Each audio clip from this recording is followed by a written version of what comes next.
శివుడి గురించి మీకు తెలియని 5 నిజాలు చెప్తాను వినండి. 1. రుద్రాక్ష. రుద్ర అంటే శివుడు, అక్ష అంటే కన్నీళ్లు. శివుడు కన్నీటి నుండి పుట్టిందే రుద్రాక్ష. 2.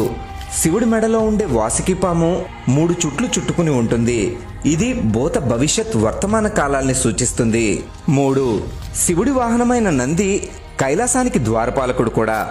దేవతలెవరైనా శివుడి దగ్గరికి వెళ్ళాలి అంటే ముందుగా నంది అనుమతి తీసుకోవాలి. నందికి చెబితే శివుడికి చెబుతాడు అని భక్తులు తమ కోరికల్ని నంది చెవిలో చెబుతూ ఉంటారు. 4. శివుడి ఆయుధం త్రిశూలానికి ఉండే 3 కొనలు కోరిక, చర్య, జ్ఞానాన్ని సూచిస్తాయి. 5. శివుడి 2 కళ్ళు ఆ సూర్యచంద్రులు.